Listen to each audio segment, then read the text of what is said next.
to CELT-cast, the bi-weekly podcast from the Center for Excellence in Learning and Teaching at Concordia University, Wisconsin in Ann Arbor. Your hosts, Rob Balza, Kate Robertson, and Kari Bjerke, bring you conversations with professors and thought leaders from around the world, sharing fresh insights on teaching and learning. This academic year, 2025 to 26, we're focusing on one of the most transformative forces in education today, artificial intelligence. Whether you're a faculty member, educational leader, or simply passionate about learning, CELT-cast is your space to explore ideas, spark curiosity, and imagine the future of education together. All right. Hi, everybody. Welcome to our latest CELT-cast, where we are focusing this academic year on issues in artificial intelligence. My name's Dr. Kate Robertson. Thanks for listening. I am joined by my lovely colleague, Kari Bjerke. Hi, Kari. Hi, everyone. And today we have a guest from the University of Minnesota. Her first name is Bruna, and I will pass to her and let her introduce herself and her many talents. Thank you. Thank you so much. Hi, I'm Bruna Damiana Heinsfeld. I'm an assistant professor with the Learning Technologies program at the University of Minnesota, Twin Cities. And my research interests, they permeate techno-capitalism and the political economy of educational technology. I think that sums it up. Wonderful. So I think it's safe to say some of our conversations have been more digging into classroom practice and things of that nature. I think it's safe to say that our conversation today may kind of meander into that, but I think more it's kind of some of these higher level issues. So I guess where I just want to start, I think it would be interesting to our listeners. Could you just share with us some of your first experiences with AI in higher ed, whether it was in the classroom or with your research? Like, just tell us about how you got interested in that. Yeah, absolutely. So for sure, the first experience was as a user, like by myself, research, and also in the classroom. But yeah, I had different experiences, and the thing that I would like to share really and focus on is that all of those experiences, either using AI or having a conversation with the students about how they were using it and researching about it, they led me to write my AI statement. And it's not really a set of rules, but rather an invitation to reflection, and I'll explain why. So one of the reasons for that is because I soon realized that I wasn't super concerned about students cheating, let's put it like this, because, well, it's another issue, but I was more concerned about why they felt like they needed to turn to AI to write for them or solve problems for them or think on their behalf. And from our conversations and those experiences, I realized that more often than not, the motivation wasn't bad faith or just, I want to get done with it.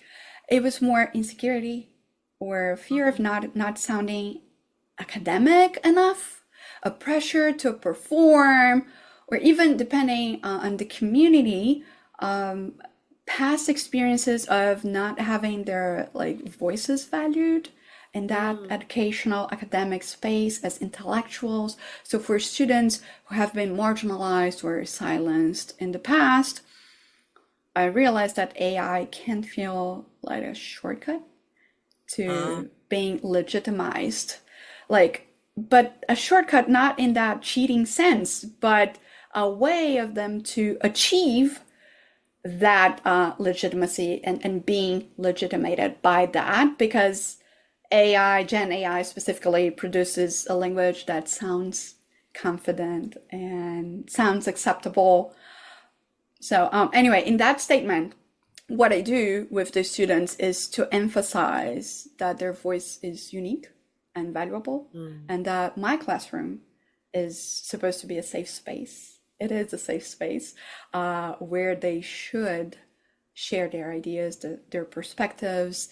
And because of that, I don't really frame Gen AI use in terms of, you cannot use, that is bad, you're going to be punished.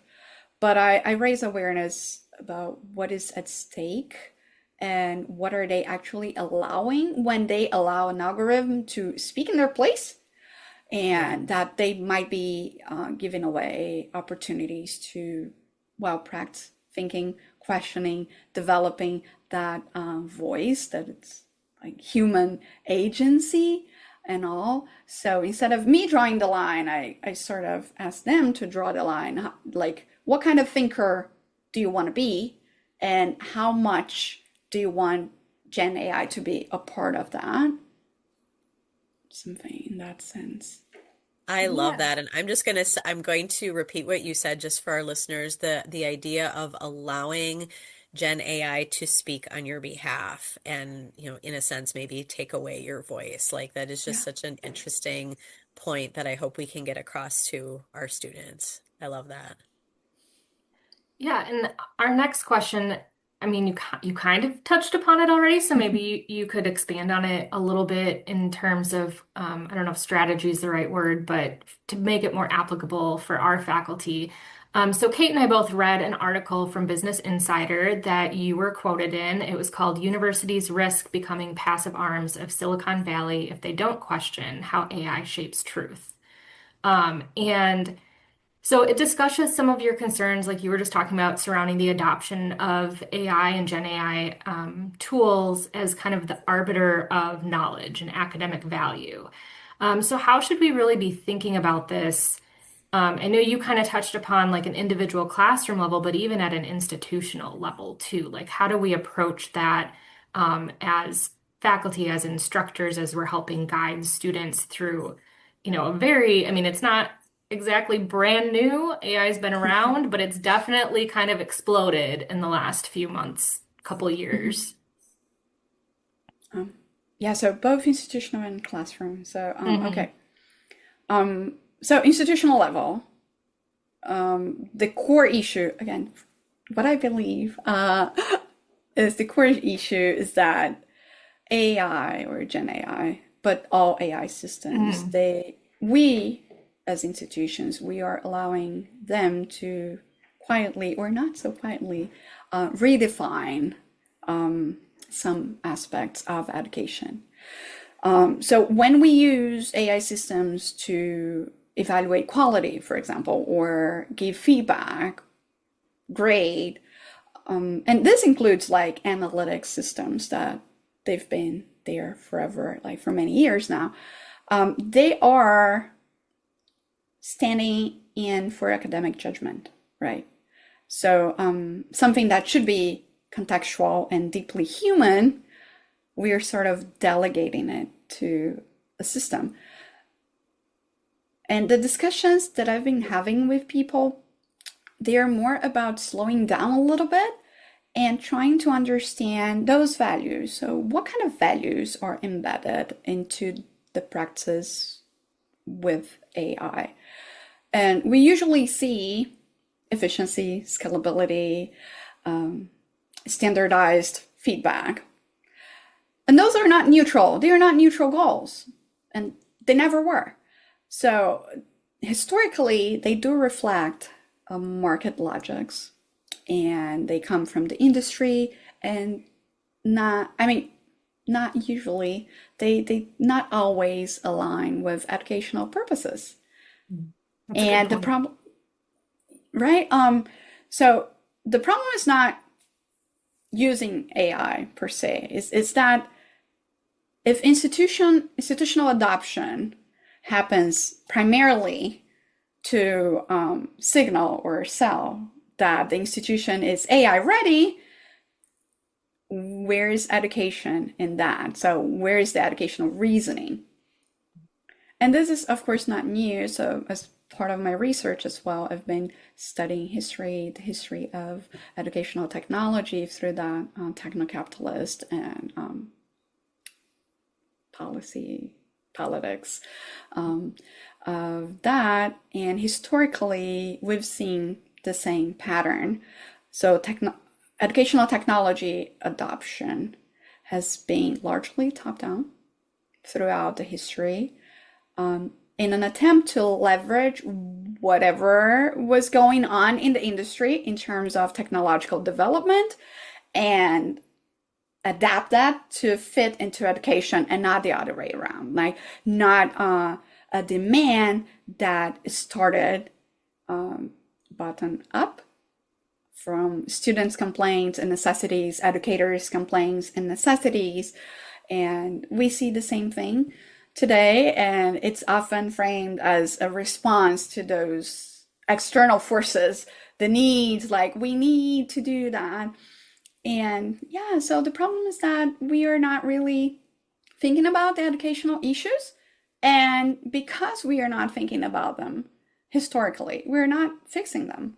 So we're just adapting something in an attempt to make it work. So yeah, I know I'm blabbing a little bit, but No, I love that you said that because I've been, I mean, both Kate and I have been in education for a long time, and I used to be in the K-12 space, and I never really thought about it that way. Like, obviously, as educators, we're always complaining about like this is what's not working in education, this is what our students need. But you're right, like we do adopt a lot of ed tech tools, and it does, like thinking about it now, it does seem to come very top down, and I never really thought about it that way. So I'm glad that you kind of pointed that out.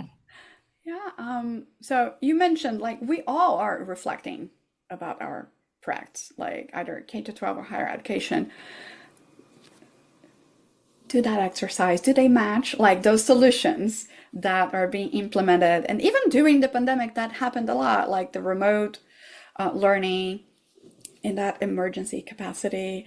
Some of the solutions, they wouldn't really match the problems, like quote unquote solutions. Right.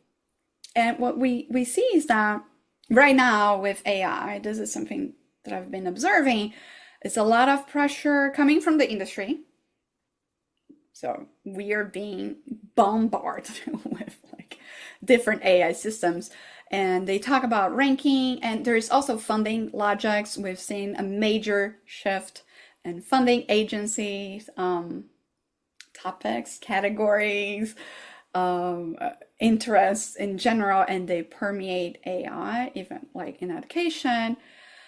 But I haven't seen much about really understanding how the systems can, if so, improve learning and the quality of our learning experiences. And this includes, of course, like the classroom level. But so for me, in the classroom, so AI is here. I'm not saying, well, it's not here. But I would very much like to protect as much as possible our relationship and the relationship the students have with knowledge, just thinking creatively. And for us to be able to do that, AI cannot be invisible. So we need to acknowledge that and all of those values, and even the top-down format. And yeah, so we need to protect that, and we need educators, students together to talk about what counts as knowledge, what is considered like rigor, what are the goals that we're looking for in terms of educational goals, and not just, well, create that awareness and not just delegate everything to a system that we know is optimized for plausibility, and that's it, and speed.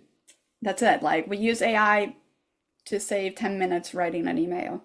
So Right. No, that's such good thoughts, Bruna. I really appreciate that. And it's so timely for us here at Concordia because starting actually today, our university is adopting a program that's called Boodlebox, which is a paid subscription to a bunch of ChatGPT, Claude, et cetera, and so forth. The benefits supposedly being at least twofold. The first of which is it integrates right into Canvas. Then the students don't have to pay for a subscription on their own. Faculty don't have to pay for a subscription on their own. And I guess, which is important to me and many others, is it's supposedly a closed system, meaning that your data isn't going out into the, nether, way into the nether, still into the nether, but, the nether world, but at least it's closed within the Concordia system and things of that nature yes. for But there's still concerns, right? What you said about speed, we're adopting this very quickly. We're trying to support faculty the best we can throughout, like things like you said about, learning how to teach it and think and not just like what buttons to push and things of that nature. So I would just be curious for your thoughts on how we can encourage that responsible use of something like Boodlebox as a tool and not as a replacement, like you said, for truth or thinking or rigor. Hmm. Well, first thing, it's great that governance is still there. Like you'll have the data. This is a major concern. Um, so to encourage that responsible adoption, so on an institutional level, access is not enough. So give access, but we also need to create those spaces for reflection rather than fear or even like a requirement. You need to use that because I've seen both ways. Like now you need to use that. But I wanted to bring in a provocation. I'm sorry. No, Uh, please do. but That's what this is about. I did a little bit of research and well, all of the things that I mentioned before, like agency, awareness, like that critical awareness, and also governance that you touched, which is great. However, the way that Boodlebox advertises the platform is very interesting to me. And they do use interesting language. So they talk about by using the tool, the vendors frame that experience as allowing the users to develop domain expertise. And I have note here to provide scalable feedback, to build adaptive curriculum, and to elevate human excellence, but also to build workforce ready skills. They are being really upfront about that set of values they want to push forth with their tool. And it is framed in terms of scalability and efficiency. And it is, in a way, I'm not saying that this is what you're going to do, but just be mindful of that. Like they are being really upfront and they are saying that by using that tool, you'll build domain expertise. You'll be able to provide scalable feedback that is, well, the same standardized feedback to a bunch of people, or the AI tool will be customizing that and be the one analyzing the human aspect of that. And well, adaptive curriculum. So I'm not really sure that AI should be doing that. I have issues with that. So anyway, just that language was something that stood out, and I said, oh, but at least they are being upfront about that. For So sure.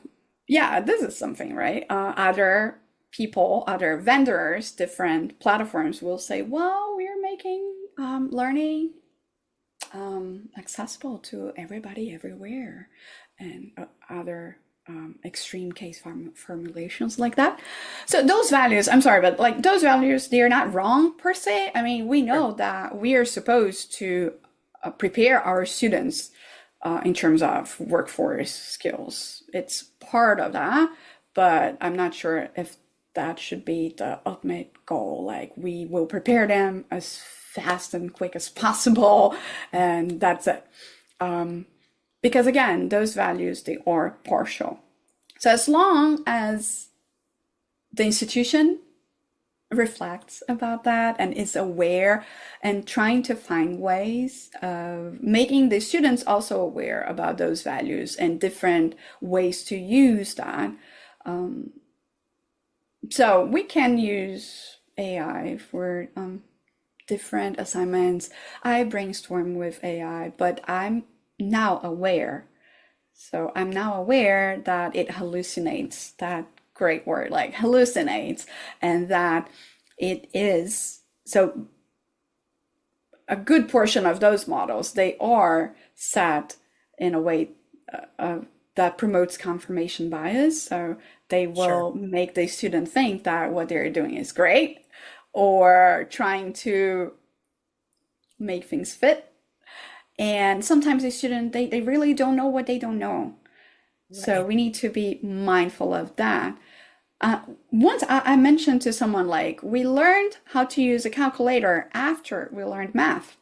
So we need to learn math first so we know what to do with the calculator. And if by any chance the calculator hallucinates, if possible, we would say, well, this is weird.